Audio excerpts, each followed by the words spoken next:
I'm Lynn, and welcome to Conversation With. This season, we've been investigating the recent food crisis, so we've come to Indonesia, one of the largest rice producers in the world, and where almost every second adult gets his living from the land, to talk to the people at the heart of the food chain, the farmer.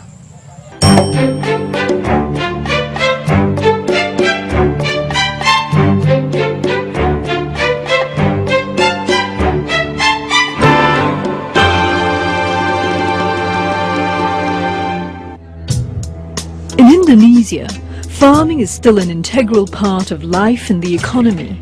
It's one of the world's largest producers of rice. It actually grows more than Thailand, but most of that production is eaten here at home.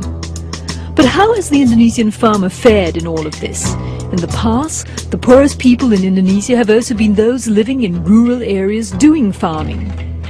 So we've come to see Aliansi Petani Indonesia, one of the peasant associations here that represents more than 150,000 small farmers and fishermen, to talk to Luthfiyah Hanim, a researcher who's been working with non-governmental organizations for more than 10 years and who's studied and talked to hundreds of farmers.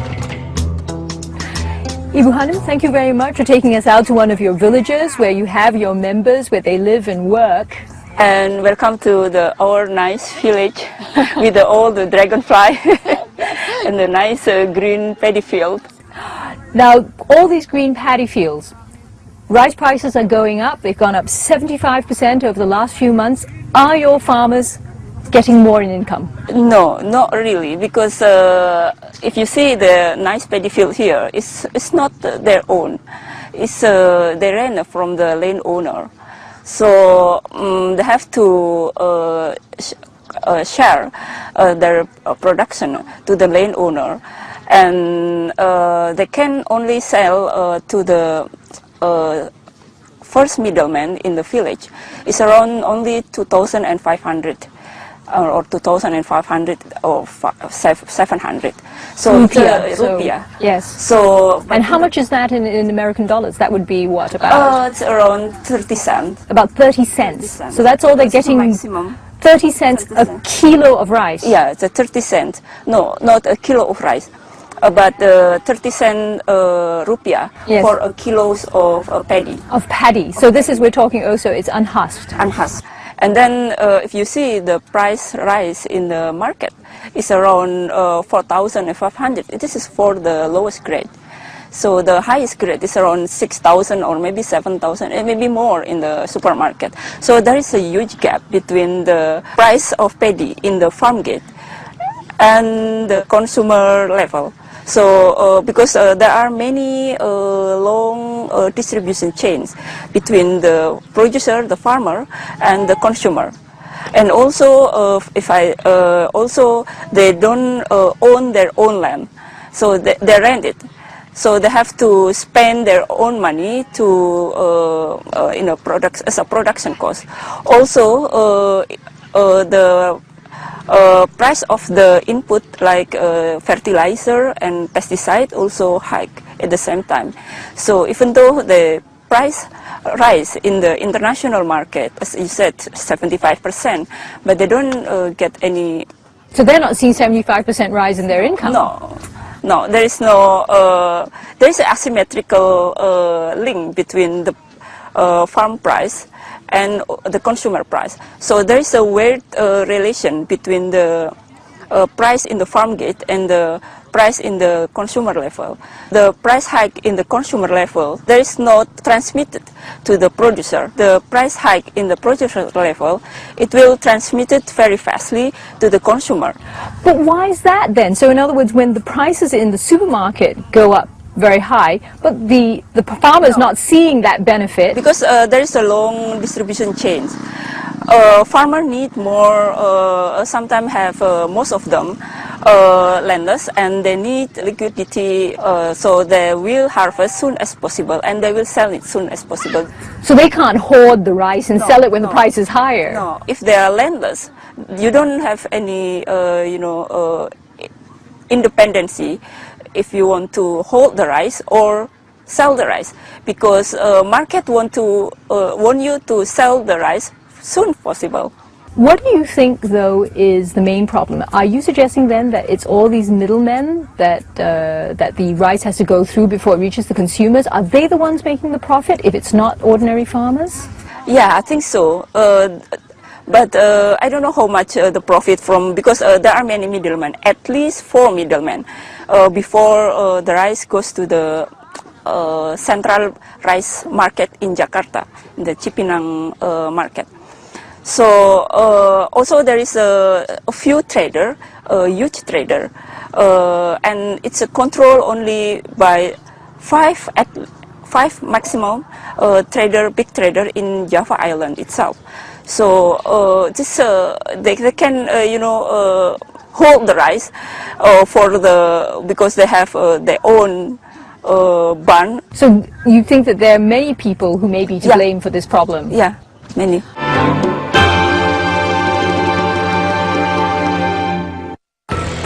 Agriculture in Indonesia is a story of contrasts. On the one hand, there are vast plantations of palm oil owned by big conglomerates, and on the other, there are thousands of small farmers cultivating tiny plots of land, smaller than even a football field.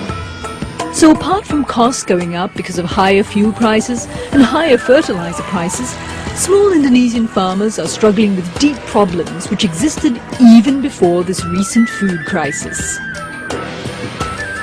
From the point of view of the farmer, how would they like things to change then, if they are not getting the benefits? What are the fundamental problems that need to be addressed?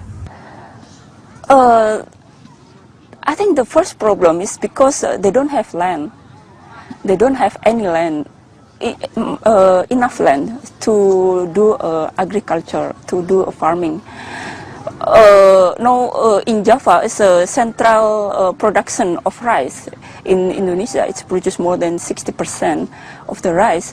And we should point out that Indonesia is actually one of the biggest producers of rice in the world. It's just that it's consumed here in Indonesia, and that's why we don't see a lot of it in the export market. Actually, we only imported only 5 or 6% every year from the total we consume. But the farmer, the life farmer here is very hard, and one of the biggest problem is I think the land conversion, because Java is quite produce very much rice in terms of the production, but also the most under pressure in terms of the housing. Residential area, also the industrial, and if you see in this village, there will be, you will see the exploration of oil. This area is very rich in the term of natural resources, but all the farmer here is landless, so they just they have to rent, and or some of them landless and only become the labor force. What about the argument, though, that some of the things you're mentioning now, problems that have always existed, they've been around for a very long time. Those are sort of fundamental things that NGOs like API are trying to address. Has anything changed, though? Not much, not much. I mean, in the past few years, before the crisis, the government still protect the farmer in terms of they have a lot of subsidy in price of the pesticide and also fertilizer. After the crisis coming, the government eliminate most of the trade barrier like tariff and also the subsidy. So the rice import is coming here and make the farmer life here is more difficult, because and then the price forced to goes down because the supply is bigger. Does this mean that API is against having an open market? You want to have a protected market? Yeah, yeah. But is that tenable in the long term? In the long term, it can't go on being like that. The government cannot continually subsidize. Yeah, I think it's part of the job of the government is to subsidize, to help the farmer, because if you see here the village, the land is become under pressure. I mean, they have to compete with the other sector, the industrial, the oil exploration, the services sector, that give more profitable income, more profitable business. So in this situation, if they don't protect by the government, they will lose their job. And who will feed our people? You know, Indonesia have 220 million people, and almost of them eat rice. And we have to produce more to push our production, to be self-reliant on rice. It's a very vulnerable to depend on the very volatile, rice market. So we have to thank the farmer because they still keep their job going on in the agriculture. Because for the long term, they already subsidize all the urban community to provide the cheaper price of rice. Do you think it's so you're saying that the agricultural community has already been, so to say, subsidizing urban development? Yeah. And now it's time for maybe urban development to pay back? Yeah, this is the role of the government, how to, intervention the market. Because food is something very basic. It's a very basic. And you cannot rely on other country to feed your people. So this is easy for government to, produce a more friendly farmer policy rather than because the price, the cost to ignoring the agriculture sector is very expensive. It will very expensive. If you remember that two of our president is fall because the rice price is increasing very sharp.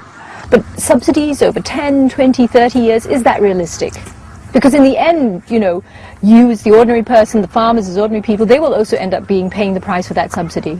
Yeah, I think if you see that the budget for the subsidy, for not subsidy, but for all agriculture sector in Indonesia, only 1%.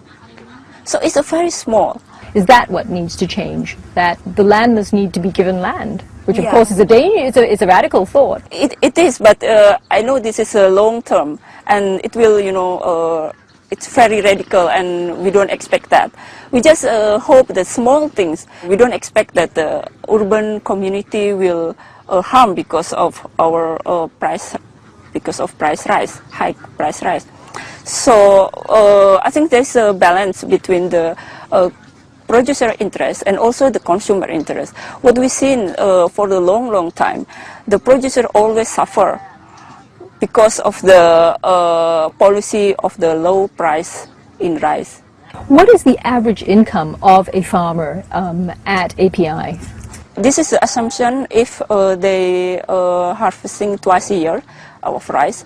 So they plan first season is rice, and then other non-rice like corn or soybean or vegetable, and then the third season is back to the rice again.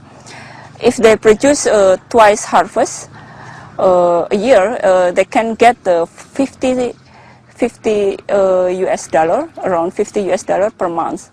So compared to the lowest wage of the labor, if they be a labor, it's in the city. In the city, no, not in the city. In here. Oh, in here, right? Yes. It's $100 US per month. So basically, the farmer is still at half what a factory worker would be earning around here. Why stay in farming then? Why not go into working in a factory? If you want to go to work to the factory, you need, requirement is different.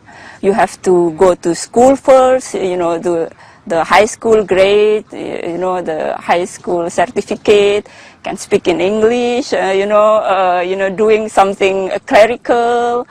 So if you work in the agriculture sector, you don't need this. This is the sector that's very flexible to absorb the labor. So when the crisis is happen in the city, the labor can can come back to their village and then they work in the agriculture sector.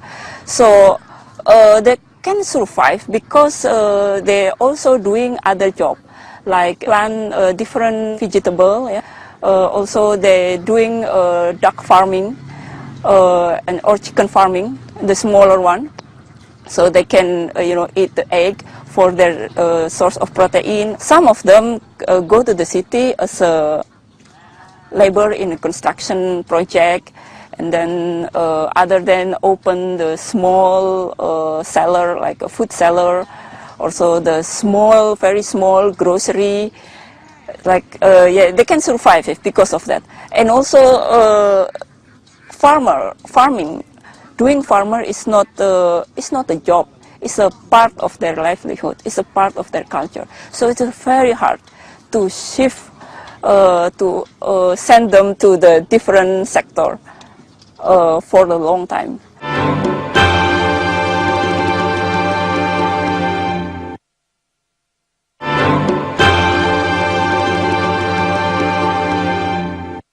Talking to some of the kids who live around here. Yeah. Let me ask some of them. Kelas berapa? Ini namanya siapa? Nurayati. Nurayati kelas berapa? 5.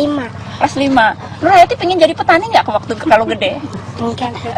Memang cita-citanya jadi apa? Dokter. Jadi dokter. Jadinya apa nanti kalau? Jadi abri. Oh, hebat sekali. Nanti kalau besar mau jadi petani nggak? Kagak. Kenapa nggak mau jadi petani? Mau jadi apa kalau gede? Kalau gede mau jadi apa? Main bola. Abri. Oh, abri juga? Iya. Oh, nyanyi minggu ya. Do you think that you will have more people or fewer people in agriculture in the future? It depends on the situation. I think agriculture sector, like other job, it will, if more profitable, I think more people will interested to join this sector. I'm really worried that the farmer will, it's like other animal, they become endangered species. So ironically, although we're having a rise in food prices, because the farmer is not feeling it, you're saying that we actually may see fewer people in agriculture. Yeah. It will fewer people in the next future, because no young people is not interested to be a farmer because they don't. It's not look good. It's become the farmer. It's not one of the. It's not like other profession is more cool or something. Right. It's not glamorous. It's a lot glamorous being farmer, and in terms of business, it's not a profitable business. For people who live in the city, though, the life here looks very unstressful, gentle. Yeah, we've just come from Jakarta. Yeah, if you see the dried husk paddy here, it's it's look yellow. It's nice. It's like a gold, and if you see this, but people and farmer living here is not like shining as a gold here. It's living here is very hard. Because everything is very expensive, and they don't get the fairer price.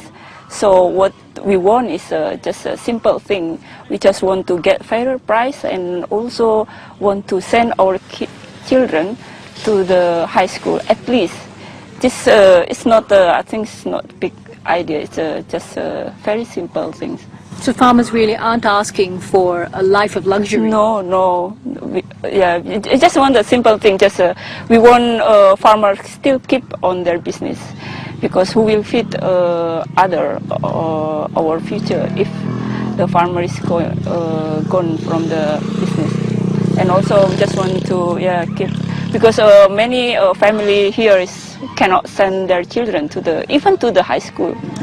Even to the high school, they never imagine to send their kids to the university. Is there anything that we as consumers living in cities can do to make things better for farmers? In the past few years, we face the same problem also.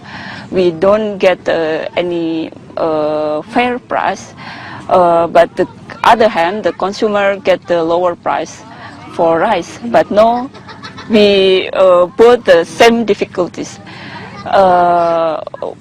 farmer doesn't get the fair price, but also the consumer. So now we're, so to say, we're suffering with farmers. Yeah. Ibu Hanim, thank you very much for taking us around the village and talking to me today. You're welcome, and thank you too for all of you, because this project is very good for us to show the other people for our situation here. Life here is very hard, and we need their solidarity also. I think you're absolutely right. Yeah.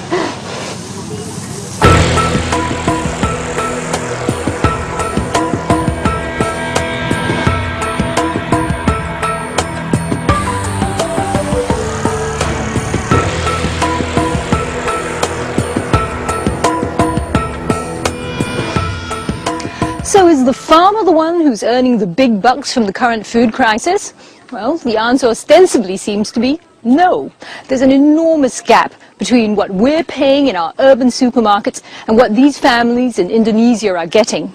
But what the food crisis has done, it's drawn attention to farmers and to agriculture, an essential occupation that we in the cities have often taken much too much for granted and hasn't been giving it the respect and value that it perhaps deserves. I'm Lynn, and thank you for joining me in a conversation with Luthfiyah Hanim here in Indonesia, and join us next week as we continue our investigation along the food chain.